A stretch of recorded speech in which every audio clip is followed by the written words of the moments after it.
Oh, you have to go sit next to it, sorry. No worries. Okay, sorry, you have to sit next to me. No. Yeah, okay.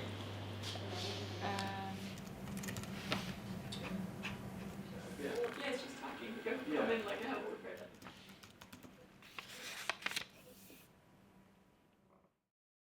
Hi, I'm Dale van der Lingen. I'm from South Africa originally, but now living in Munich. I'm 38, 39, and working as an author and, well, trying to be an author and a freelance economist and strategist, yeah. My name is Solveig, and I'm 28 years old, and I work as a legal advisor, for the Norwegian food safety authorities. I live in Oslo normally, and now I live in Eidsdal. My name is Trym. I'm 27 years old. I'm originally from Bergen, but I'm working in Oslo as a project engineer for a company called Goodtech, which is doing automation within the Norwegian industry. And I'm currently now living in Eidsdal. My name is Raun, and I'm from Iceland. Currently living or being located in Geiranger, Norway for a month. So I am a freelance photographer, and what drew me to coming here was I really gravitate towards remote places, both for inspiration and also for my pictures. So coming here was mostly for seeking inspiration and capturing this beautiful area. And why did you join the Digital Nomad program? Because of my wife. She enlisted us for. She actually spotted the grand possibilities, but we were looking to go abroad, and were specifically interested in Norway. What specifically spiked your interest in Muro, Romsdal or Geiranger? Fabio applied in a sleepless night, and he is in love with Norway. He came by himself 2 years ago for a trip, and he completely fell in love. And so he insisted to come here, and I think it was a great decision because I think it's a really nice place. Not sure it's like forever, but I will stay here much longer because it gave like a very sense of peace. And yeah. And the sense of peace, is that like because of nature? Because of the nature. Yeah. Because of the nature, because probably like every human being is very interesting at the beginning to discover a new place, new people, and then it go fade, okay? And I feel that I'm connected here, and I'm more happy and quiet, and that is not very usual for me. Working in Geiranger at the Fjord Center, and really loving it there. But today we're co-working from Norddal, and what brought us to, my wife and I, to Norway in particular was one of our friends who moved to Trondheim around 8 years ago. They saw this advert and we thought it was a brilliant idea. For the first time ever, my wife and I are both remote working, and we've always been fascinated by, let's say, Norway, or as we get older, somewhere more out there. When we were younger, we were more interested in different cities, different experiences like that, and as we get older, these places with more of a community nature appealed to us a little bit more, and everything about it looked amazing. I mean, when we first looked into coming here, everything about it looked great, and everything here exceeded our expectations. The workspace, the nature, and especially the hospitality of everyone around here. Yeah. Both read the article in NRK that was posted. Yeah, I guess you've heard about it. It was a big article in October when it was like, do you want to live here for free and work? And I think we both thought like, yes, this is a really good opportunity to try a different life without having to leave our old life completely. Just like, okay, we don't have to like pay for somewhere to live, and we can just keep our job and do something different. Because I guess the motivation for doing this is to learn how it would be to live in a place like this.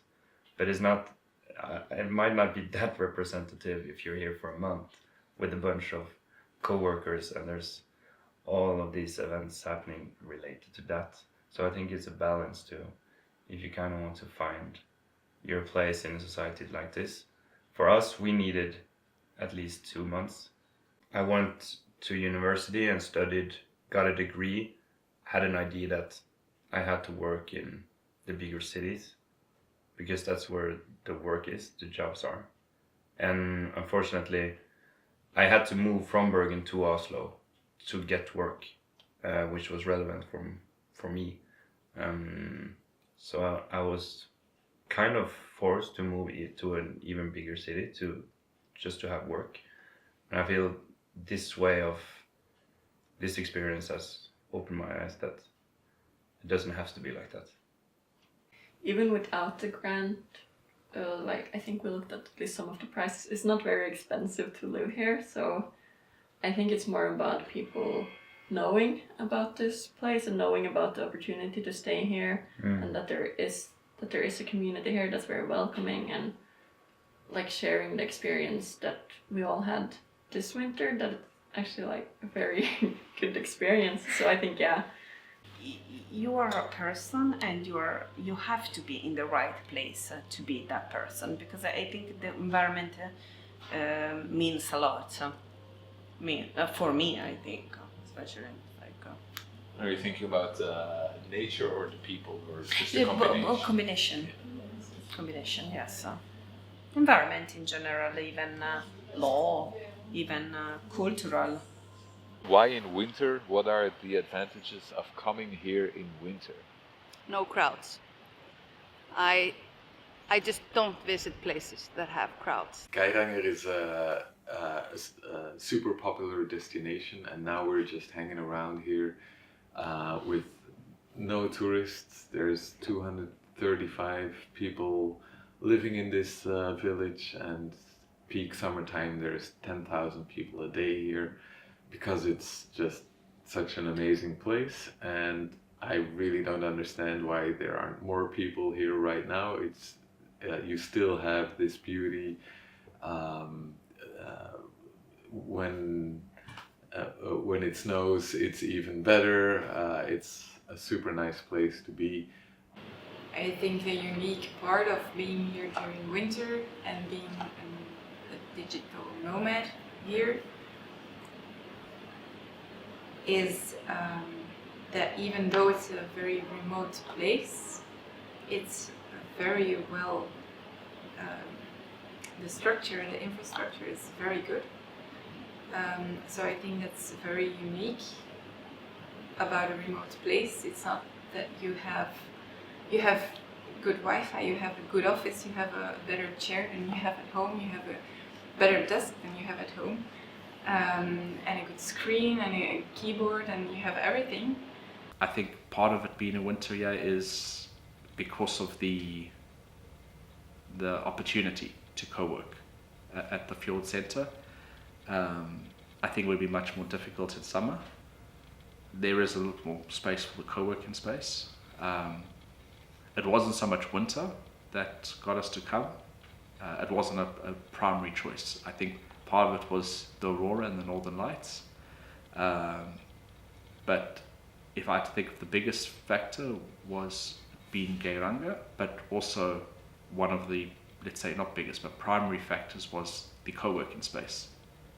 I think a lot of people with co-working struggle if you're in the same house trying to co-work in many places or go into a co-working office, but the opportunity to work from the Fjord Center was before and even more so now drilled in as one of the biggest wins or biggest, let's say, pull factors for us to this place. Yeah, I think because you could connect more with the local, and I mean, I would prefer maybe springtime, not the summer. I saw many video, and I think there are too many people, and then the local tries escape a bit or are more busy. So once it's like down season, you connect more, you have more time to connect with the local, with the nature as well, even if it's less appealing than summer or spring or whatever. It's also, I think nature should be appreciated all year round. Like, yeah, some people only travel during summer, never see snow, never see waterfalls in their winter frosty uniform. I think it's important to appreciate nature all year round, because some people say like, oh, like if we look around here, there are no leaves on the trees, everything is gray and brown. So it's still like a beautiful place that should be appreciated, I feel like. And you get to be here in an authentic way, not just crowded by the masses. So being here in winter is a big win. I want to come back here next winter. It's a slow season as well, so we needed maybe down time as well. But yeah, we like to explore a little bit more, and I think it's the nature, and because it's a small community, it's more easy to link with people, and they think they are shy, very, very, very shy. But they seem very open as well at the same time. I think February is also a very good time to come, like February, March, because you can feel like the days are getting longer and like people are coming back to life, and it's like it just gets better and better. Like January was a little bit harder to sell because it would be so dark. I think when we arrived at the start of March, it was already a little bit lighter. So it was like winter light. It's just a huge appreciation for both the people here and the environment, and preserving places like this, that it's still so important. And though the tourism is important, that we cannot lose it to mass tourism, which I know exists here in Geiranger during summer. And also, like, how important it is for younger generations to come and live here, and not only here, but in remote places all around the world, so they don't get lost, because they so easily can. Like if we don't, like, there's no new people coming in, it will just fade away. And yeah, so that's what I will maybe talk more about when I get home. Like, even places we have these places in Iceland where we're losing the population basically. So yeah, bringing awareness to that and how important it is. Because I also hear from the locals here that they really want to, they really want to have more people here, and they're encouraging us to, they don't want to keep it all to themselves. They want to bring more people in so we can keep it alive and more people can enjoy it. Smaller villages such as Eidsdal and Norddal, Geiranger and other places in Norway, the people is very important. You're not just one in the crowd. Everyone is kind of standing out, and everyone is a resource to the society. Do you think this is a good place for families to come, and do you think it's good for them for a temporary stay, or maybe for a longer period? From what we notice, there are not a lot of teenagers.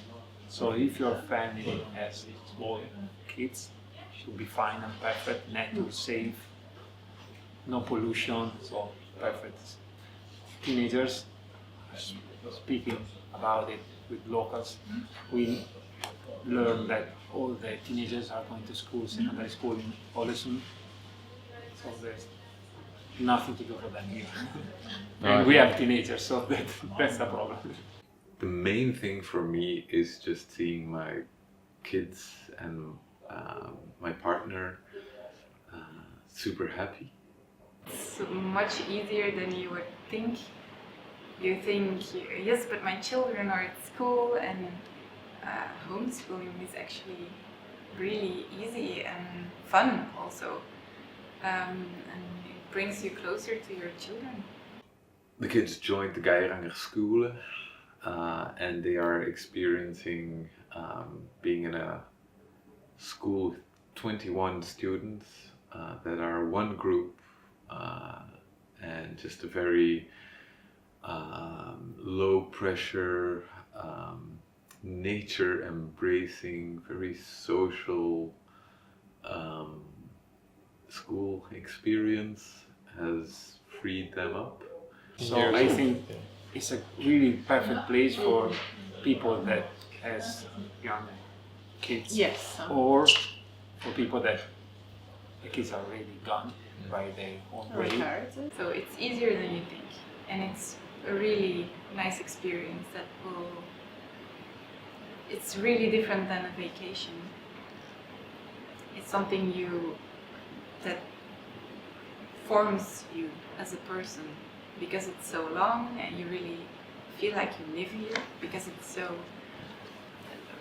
You have this routine, you have this everyday routine, and you have your work from home and your kids and your family, and it shapes you as a person much more than a vacation would ever do. It's a good idea, I think, because I know that the young will escape from a small place like this one, and I think for an experience would be good for many people to come here for a certain amount of time. Could be 6 months, could be 1 year, 2 years, 10 years, why not? Basically, digital nomads, I feel like most of them were experts of some kind, quite often technological or digital experts. I think it's possible in more jobs than you think. A lot of people, when they ask their employers, they will get a yes to if they ask if they can go work in Norway for a month or 2 or 3. I don't think I would have asked unless we had the grant, and then I was like, I have this thing that I got, so then I have like a reason to ask my boss. Yeah. Although I have kind of had the idea before on my own to like go somewhere else in Norway and test it out, but it was just like now we had kind of an excuse. Exactly, To ask. that's the best excuse. Yeah. Do you have the feeling that you could use your expertise to help people out here during these 2 months? Well, sometimes I felt it's like my personal expertise was maybe too specific, and if you're living in a big city like I usually do, there's the need for this kind of niche experts. And I think also an additional factor that is important is just the environment at the place you're working. Because if we were to work at Nordal as a co-working area and it was only me and Solveig, there wouldn't be a lot of point in going. So yeah, if they manage to create like this co-working society in these areas, which they have managed really well. But coming here and being with other people doing the same thing, well, it really surprised me how important it is, really. Getting together, sharing stories, and I told this to all of you and to Katrin that it wasn't like until we spent the whole day together where I really got to know everyone, and everyone had such interesting stories to tell. And It gives a sense of belonging as well. It really strikes me how similar the mindsets are of other digital nomads. We have so much in common with them, and I'm a person that doesn't always find people with whom I share a lot of interests and passions, but all the people here I really strongly connected to, so that really enhanced the experience. I think it makes it a lot easier to connect, even with locals, when you have a group around you that's not local as well, because you challenge each other to go and do activities together, and you always get tips of things that other people did that they liked, and it makes you feel less out of place, because there's like other people who are doing the same thing and who are also searching for their way around, and it's great to connect with people who have a similar mindset. I love seeing foreigners here, like from Italia, Belgium, how and I feel like they embrace it in the same way as I do. Like, it's just beautiful and nurturing, and we should appreciate it. And yeah, at least with the people here. You're also a champion at socializing and I'm actually embracing that community as well. I'm generally quite terrible, but I think that a place like Geiranger, at least, and Norddal and everywhere around here, and the other co-workers, brings out the best in me. Let's say that. I think it's very different to other places we've been. I think it makes you want to socialize more. It's how nice you think people are, they're even nicer here. Yeah. In a group of people like you working in the same place is good, because this way you can have a life after work, go out for a beer or climb or have an experience all together.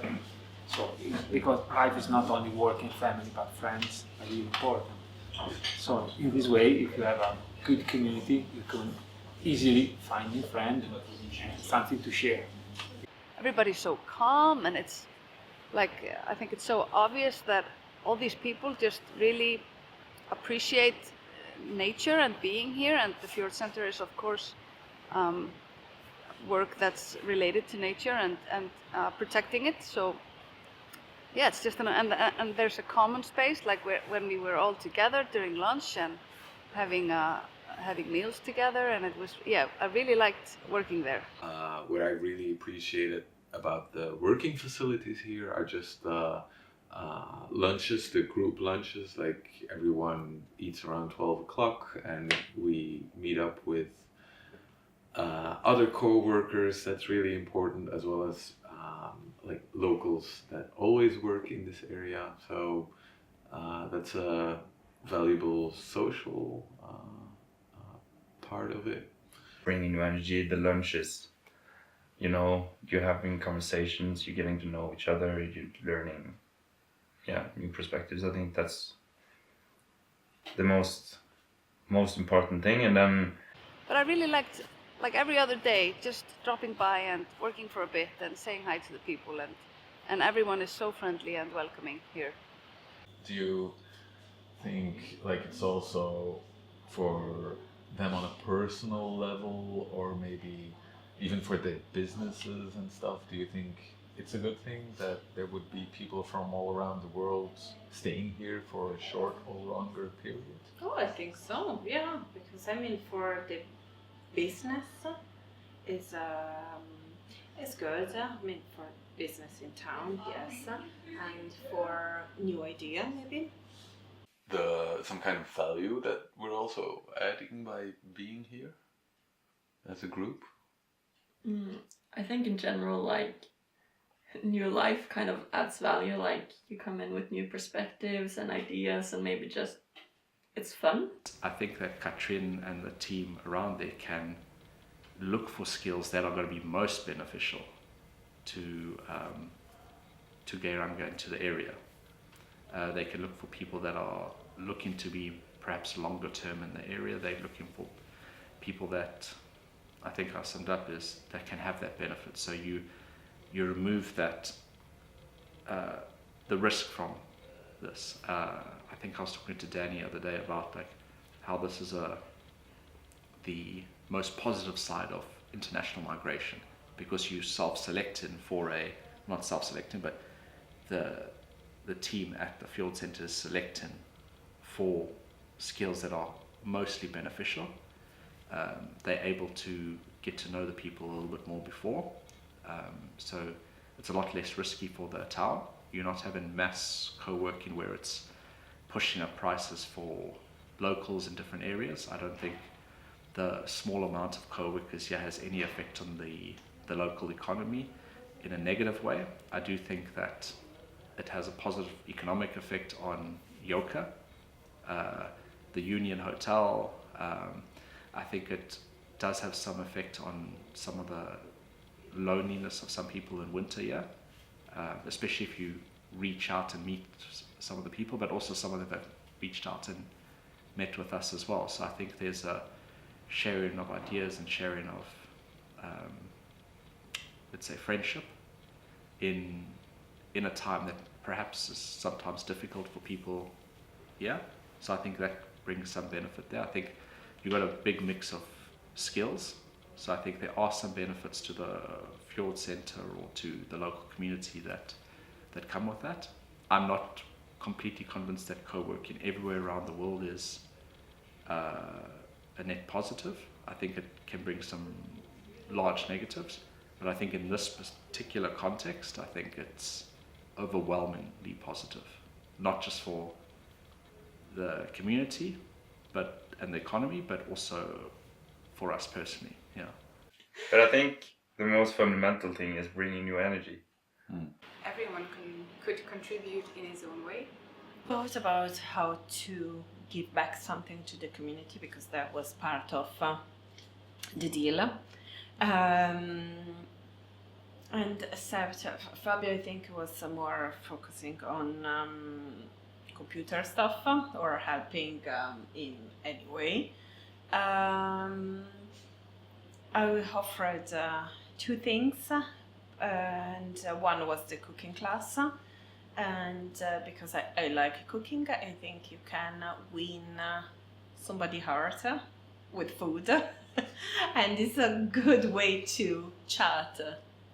I've contributed here in any way I can. I helped out with the Lyskunst Festival, the light festival, and then I've taken some pictures I've been on a boat tour because they needed material from the boat tour and from like a guiding thing in the museum where everybody walked in with lights, and they needed pictures of that. So yeah, I've just tried to apply my expertise in any way I can, and yeah, just be a set of extra hands around.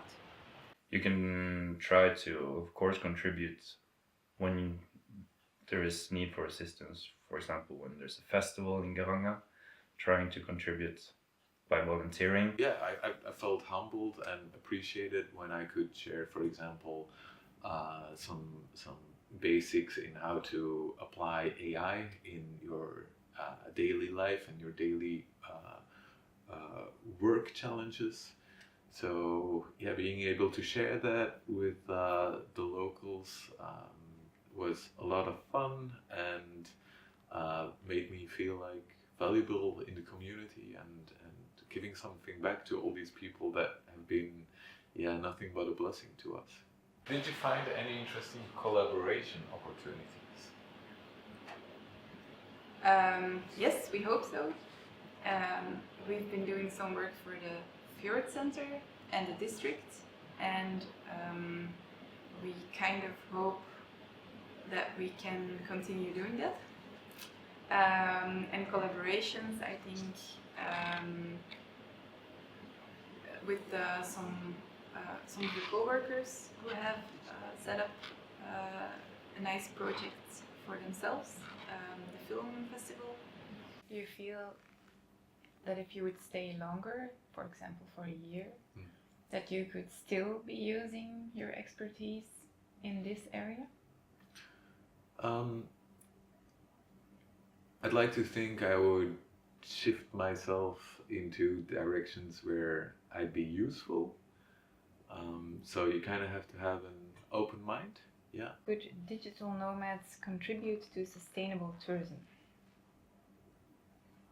In many ways, there's a more constant flow if you have digital nomads during the winter, like we're doing right now. I mean, I think the local grocery shop doesn't need us, but it can't harm, right? That we're still like living here, eating here, going out, joining the activities. I think so. Not only economically, but also from a social perspective, where these people. I feel like it's a small community, and there might be some isolation going on in winter. Sometimes literally, like the road gets closed off, and it gets dark, and yeah. So I think we've experienced a lot of kindness from the locals, and I hope they felt our kindness back. And yeah, we made some good connections here. So I think on a social level, as well as skill level, I think it's an interesting combination with the work they do here. Just imagine like someone would like to attract digital nomads Yes. to their co-working yeah. space. Like what is important for digital nomads? Well, Wi-Fi, obviously, and you need a good equipment, which you might not be able to. Like me, I work on a huge PC computer back home, so I had to bring with me like a little laptop, and they set me up with a high-resolution screen, keyboard, and a mouse. So that was really important. I don't think I would have been able to edit anything here.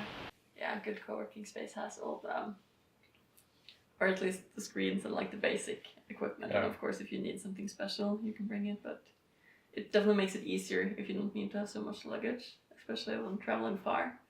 I guess if we're talking about a period of a few months, like 1 to 3 months, we really appreciate the things that are available in Fjord Center here in Geiranger. So just looking at this place, I can name a few.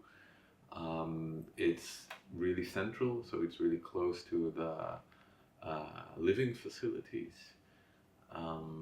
And it's just a professional environment with good materials, good acoustics. There's possibilities to have meetings, as well as you can have your own desk or your own room here. Of course, internet should be really stable, at least, especially if you work most of the time talking with people at the meetings, like I do now.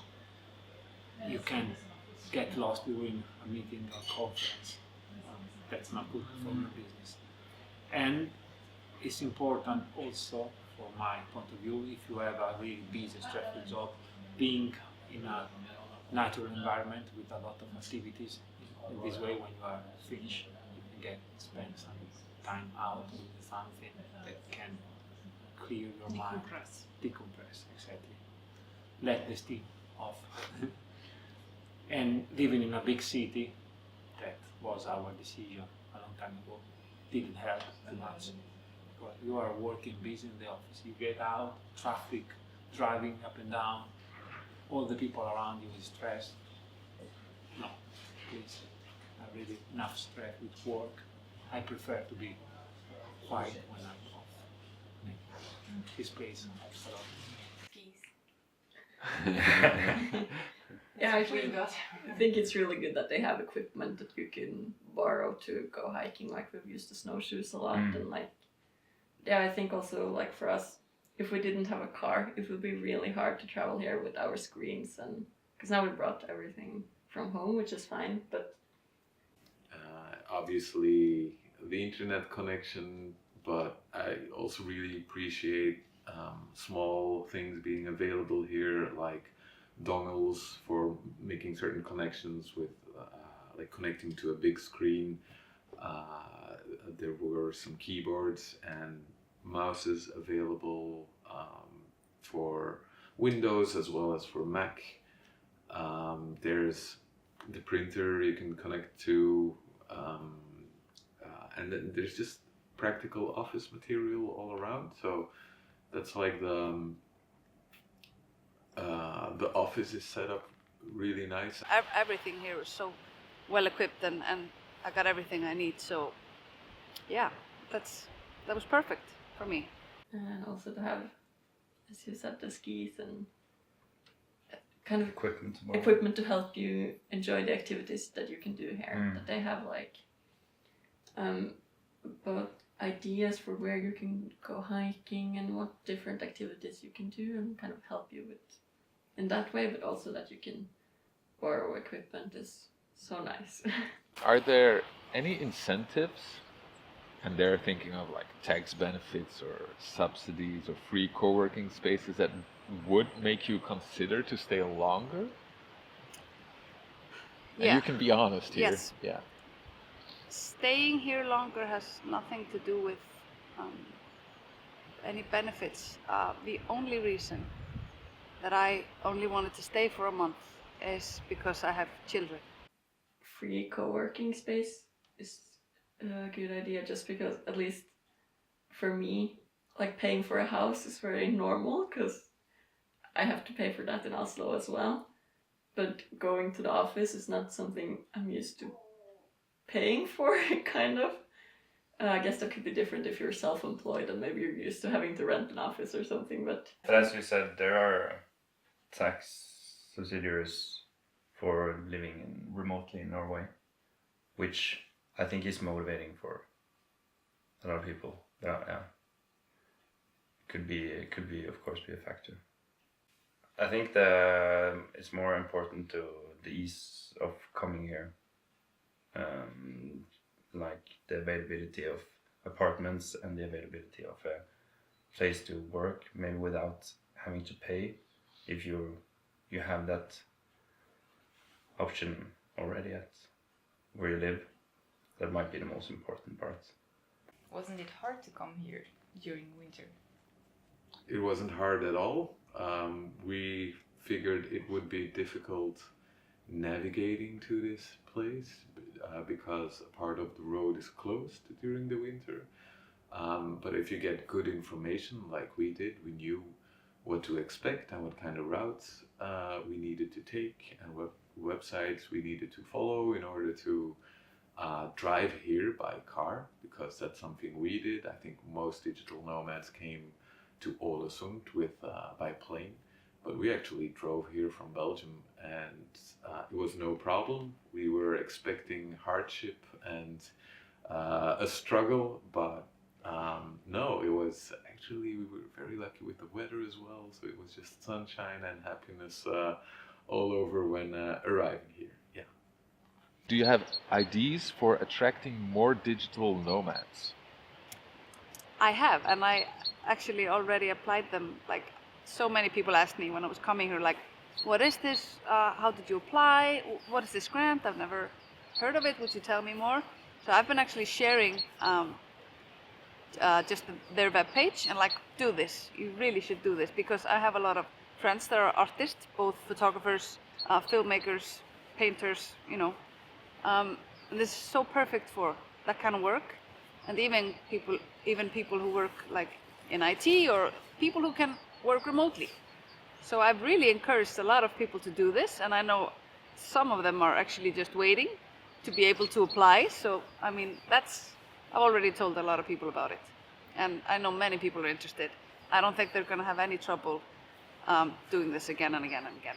Making the booking of a co-working situation here easier outside of the grant, because the grant facilitates a lot, but I think they have so much to offer here, and there's a few things as a communication expert that I would be able to think of that would facilitate this process and make it just very easy for people to get here and book here.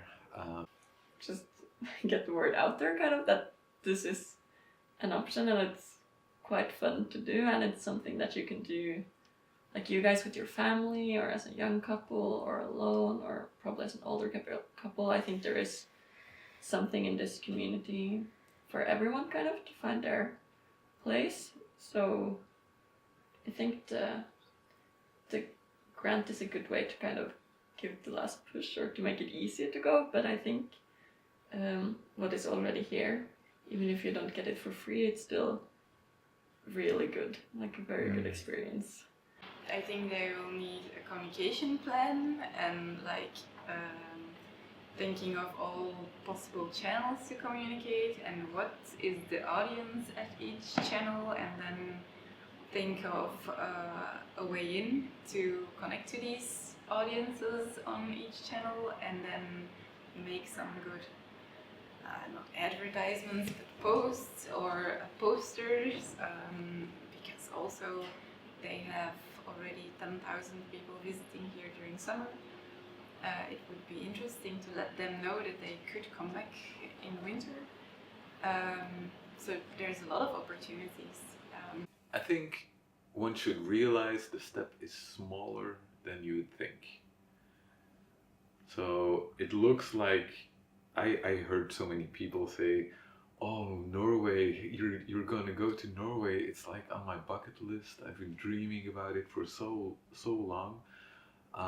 But then actually doing it isn't so hard. If we had known how great it would have been, we would have stayed even longer. I feel very lucky and fortunate that like this was my dream and I get to pursue it. Just do it.